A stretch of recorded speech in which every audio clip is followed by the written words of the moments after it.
One word that has been synonymous with PlayStation going back to the release of the PlayStation 1 is exclusives. And the exclusives are what really propelled PlayStation 4 to trump over every other console this generation and make it as commercially successful as it is today. And that's what we're going to be talking about in this video, the upcoming exclusives for the rest of 2018 to be exact. Believe it or not, we've still got 12 upcoming console exclusives for the PlayStation 4, and these games are pretty notable. They're all across a wide variety of different genres, and remember that I did say console exclusives, so some of these games do make appearances on the PC, but as far as consoles, PlayStation 4 is the only place you're going to be playing these titles. With that being said, let's get right into this, and let's start off with, without a doubt, the biggest exclusive for the rest of the year, and that is Marvel's Spider-Man. We've always wanted a high-quality Spider-Man game, similar to what Batman Arkham did for Batman. We wanted a game to do that for Spider-Man, but that never really came. Yes, there were titles like Spider-Man Shattered Dimensions, and while they were good, they didn't really hit that excellent tier. Well, with Marvel's Spider-Man being helmed by Insomniac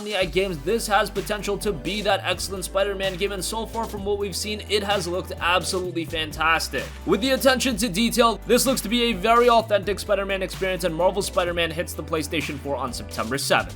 Next up, we have Death's Gambit. Death's Gambit is a hardcore 2D action platformer with rich RPG elements. It'll have you master precise combat, utilize a wide variety of different weapons and abilities to confront the horrors that lurk deep within the world. The game touts an expansive world that'll have you travel across the beautifully rendered Obsidian Vale, Witchwood, Sanguine City, and more. You'll meet quirky characters from all walks of life and uncover their narrative threads and secrets. You've got a variety of different character classes and incredible bosses. Death's Gambit hits the PlayStation 4 on August 14th. Guacamelee 2. Now yes, on the surface, Guacamelee doesn't really have that sense of big budget and being this gigantic game, but Guacamelee was an absolutely fantastic game, and now we have the sequel in Guacamelee 2. It'll have you once again play as the luchador out of retirement for a stunning new Metroidvania-style adventure. It's a really unique style of a game, and it's a lot of fun. Yes, it's very quirky, it's not to be taken very seriously, but at the same time, this is another game with incredible attention to detail, and the design of the game is top-notch. The Metroidvania Mexican culture and folklore inspired Guacamelee 2 hits the PlayStation 4 on August 21st. Next up is the latest in a franchise that continues to make waves over here stateside, and that is Yakuza Kiwami 2. Now I do say latest in the franchise, but Yakuza Kiwami 2 isn't a brand new game, rather it is a remake of Yakuza 2, much like how Yakuza Kiwami was a remake of Yakuza 1. Yakuza 2 is widely considered by many to be one of, if not the best game in the series, so that's great, and all of the Yakuza games generally are very, very good. Now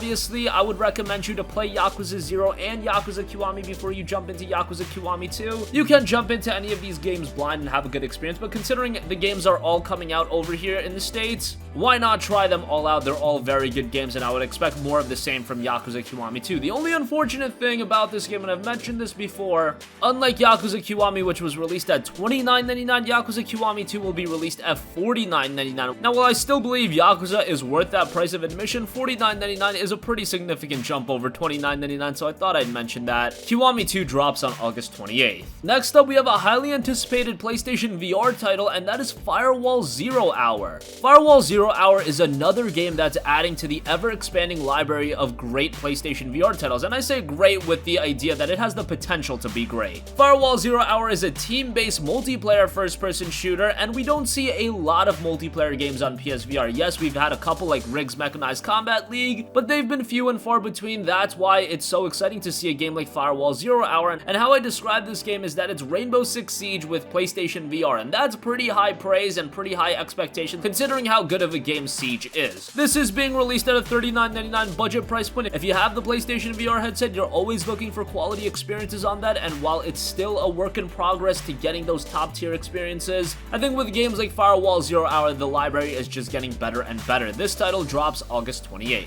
Next up, we have a highly anticipated Japanese RPG, Dragon Quest XI Echoes of an Elusive Age. Yes, Dragon Quest is finally back with a traditional game. Yes, we got titles like Dragon Quest Builders and Dragon Quest Warriors, but this is a return to form for Dragon Quest, and that is great to see. It's going to feature that traditional gameplay that you know and love, that traditional art style you know and love, but obviously it's going to be modernized a little bit. You'll be able to explore a beautiful living world in Dragon Quest XI as it brings a massive, gorgeous world to life in a style that blends stylism realistic cell shading with photorealistic detail. Excitement is set to lurk in every corner as the player will explore populous cities, quaint villages, magnificent castles, and dark dungeons. Dragon Quest is one of the most storied Japanese RPG franchises in history. It's up there with Final Fantasy, and it'll be great to see DQ11 finally drop on the PlayStation 4 on September 4th. Next up, we have the remastered release of a very well-received PS2 title, and that is Zone of the Enders: The Second Runner Mars. While Kojima is best known for his work on the Metal Gear games, you might know that he also did a little game called Zone of the Enders and Zone of the Enders: The Second Runner he helped out with. Zone of the Enders: The Second Runner Mars is a remastering of the second game. It's gonna have PlayStation VR support, it's gonna have 4K resolution support, and chances are it's gonna be a very good mech game because we already played the second runner. The most interesting thing is how are the graphical improvements gonna look and how is this game gonna translate over to PlayStation VR. I just mentioned Firewall 0 Hour. Well, this could be another VR experience. While it's not a VR exclusive title,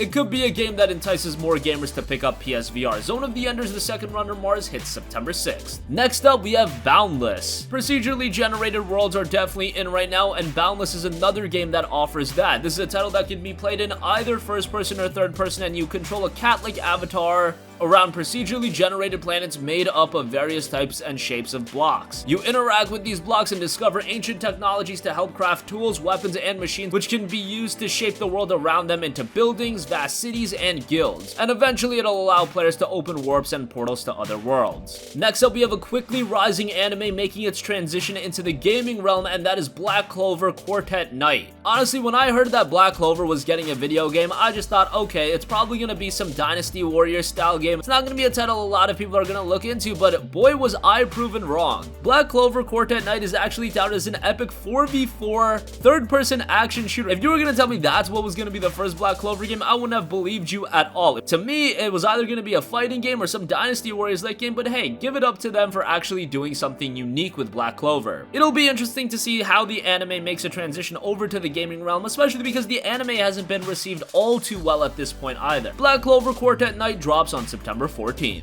Next up, we have Fist of the North Star: Lost Paradise. So we talked a little bit about Yakuza earlier. Well, a game that's actually being done by some of the people that worked on the various Yakuza games is Fist of the North Star: Lost Paradise. And obviously this is a game of the storied IP in Fist of the North Star, so it's really cool to see this game getting a high budget video game. And it has very similar mechanics to Yakuza as well. You explore a city, you'll fight through various enemy encounters in a beat 'em up style, and you'll have various mini games as well, such as bartending, baseball, and racing. It seems to have a lot of depth to its gameplay. Fist of the North Star: Lost Paradise drops on October 2nd. Next up, we also have another highly anticipated PlayStation VR title, another title that isn't exclusive to VR, however, it looks to be incredibly enhanced by it, and that is Tetris Effect. Yeah, it's a new Tetris game. It doesn't sound all too incredible when I just tell you it's a Tetris game, but when you actually look at Tetris Effect in action, this game has so much potential. It's got incredible particle effects, and the music in this game is incredible. The director is actually Tetsuya Mizugachi, and he worked on the incredible Rez games as well. And as far as the PlayStation VR element goes, look for it to be a very trippy experience when you combine the particle effects, when you combine the music, and you combine the VR layer. This has a lot of potential to be a great VR experience. We still don't have a release date for Tetris Effect, but it is confirmed to see a fall release.